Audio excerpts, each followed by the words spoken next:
By the mid-1960s, Bob Dylan was tired of being labeled a folk musician and protest singer. Feeling constrained by the expectations placed on him, he yearned for greater creative expression, later telling a reporter he even thought about quitting at one point. When Dylan went electric at the 1965 Newport Folk Festival, he was booed for the first time ever and called a sellout and traitor by angry fans. Despite the backlash, he never looked back. Prior to becoming a folk musician, Dylan was inspired by rock artists like Elvis and Buddy Holly. When the Beatles came to America in 1964, they completely changed the musical landscape and reignited Dylan's love of rock and roll. He was blown away by the group and saw them as the future of music. They were doing things nobody was doing. Their chords were outrageous, just outrageous, and their harmonies made it all valid. You could only do that with other musicians.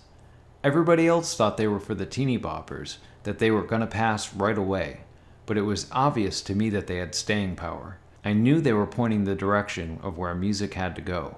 For his next album, Bringing It All Back Home, he decided to bring a band into the studio. The sessions went extremely well, and the band ended up playing on over half the songs on the final record. 4 months after the album's release, Dylan went on to perform his infamous electric set at the 1965 Newport Folk Festival. Veteran folk musician Pete Seeger had been the main organizer of the festival for several years, envisioning it as a way to preserve culture and build community among the working class. He advocated inviting people from all over the country, many of whom were amateur musicians from rural areas, and he made sure there was time allotted so anyone attending the festival had the chance to play a song or two. By 1965, however, the community-oriented nature of the festival was beginning to fall apart. Tensions were already high that year, with a growing divide between the folk purists who valued tradition, community, and social justice, and the newer audiences drawn by the more popular acts. At the heart of the matter wasn't concern over electric instruments, but the increasing commercialization of folk music.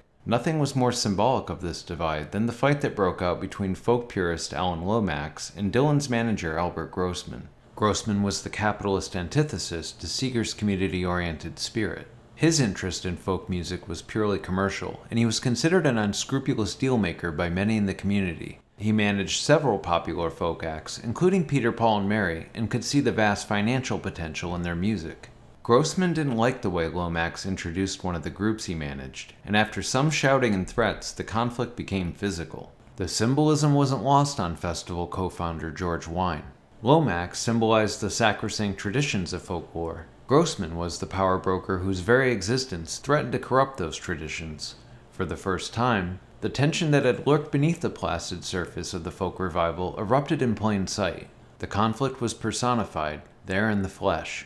No one got hurt, as neither man actually knew how to fight, but it definitely set the mood for the rest of the weekend. Dylan's decision to play an electric set was largely spontaneous. Unlike the depiction in the film A Complete Unknown, no one on the board, including Pete Seeger, opposed Dylan performing with the band. There were other electric acts that year, so it wasn't controversial in and of itself. It's worth noting the crowd was angry before the performance even began. He was only given a 15-minute slot, which was unusual compared to previous festivals, and problematic considering he was the biggest act that year. Like a Rolling Stone was a hit single at the time, and many people had come primarily to see Dylan. There were also sound issues. Pete Seeger was in the front row when Dylan and the band started playing, but the guitar amps were so loud he couldn't hear the vocals. He went back to the soundboard and tried to get the engineers to turn down the guitars, but they flat out refused. Their defiance enraged Seeger, and he started unplugging cables in a desperate attempt to fix the sound. The way some people told it, however, Seeger had actually tried to cut the cables with an axe, which he repeatedly denied over the following years. I didn't mind his using drums, bass, and electric guitar. I was furious at the distorted sound so no one could understand Bob's great words. He was singing Maggie's Farm. I tried to get the sound people to improve it. They shouted, "No, this is the way they want it." I shouted back, "God damn, if I had an axe, I'd cut the cable." Meanwhile, Dylan's performance was met with a mixture of boos and applause, with some people shouting at him to play folk music. After 3 songs he left the stage, but George Wine quickly pulled him aside and begged him to do an acoustic encore to appease the crowd.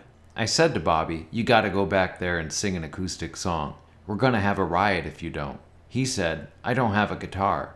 I turned around, "Does anybody have a guitar for Dylan?" And of course, 20 guitars went up in the air. Dylan returned to the stage and performed It's All Over Now, Baby Blue and Mr. Tambourine Man, this time to universal applause. He was deeply shaken after the performance, unable to understand why people were so angry. He was particularly disturbed by the rumor that Pete Seeger had tried to cut the sound cables with an axe. It didn't make sense to me, like Pete Seeger, like someone whose music I cherish, like someone who I highly respect is going to cut the cable. It was like a dagger. Just the thought of it was, made me go out and get drunk. Dylan sat alone at the after party, quietly brooding about the audience's reaction earlier that evening. Fellow folk musician John Cohen ran into him there, and when they spoke, Dylan asked him why people were booing during the performance. He was truly puzzled. He asked me, what happened? What went wrong? He wasn't being aggressive or forceful, he was just being honest, I thought. And I said, well, it was really hard to hear the words. When Dylan took the band on tour the following month, no one was prepared for the ensuing chaos. After Newport, Dylan decided to split the shows between electric and acoustic sets. While audiences clapped enthusiastically during the acoustic performance, there was inevitably loud booing and shouting whenever he played with the band. Unlike Newport, Dylan was ecstatic about the crowd's reaction to the first show. Organist Al Cooper was equally amused. When we played Forest Hills, Like a Rolling Stone was number 1, and so when we played Like a Rolling Stone, they stopped booing and sang along, and then when we finished, they started booing again. I thought that was great. I enjoyed that. But at the party after the show, Bob came running up to us and gave us big hugs. He said, that was fabulous. It was great. It was like a carnival. It was fantastic. He really enjoyed the show. Dylan was met with an equally strong reaction from fans in England. At one of the shows, someone in the audience infamously shouted Judas at him, likely unaware he was raised by Jewish parents. According to guitarist Robbie Robertson, Dylan was unfazed by the crowd's anger and in fact leaned into it. When we played the Free Trade Hall in Manchester, our guns were fully loaded.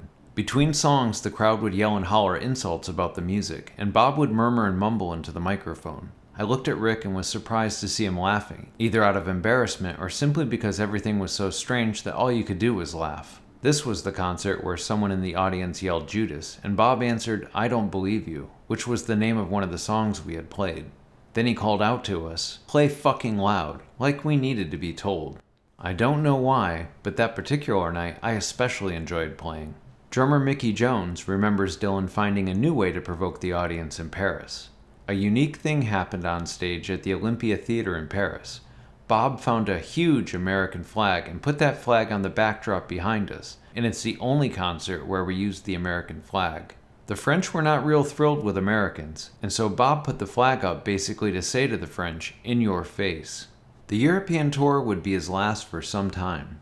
After returning to the States, he got into a serious motorcycle accident, and while he continued to write and record music, he wouldn't tour again for another 8 years. In the end, by turning his back on the folk movement, Dylan made one thing perfectly clear. He wasn't going to be a pawn in anyone's game.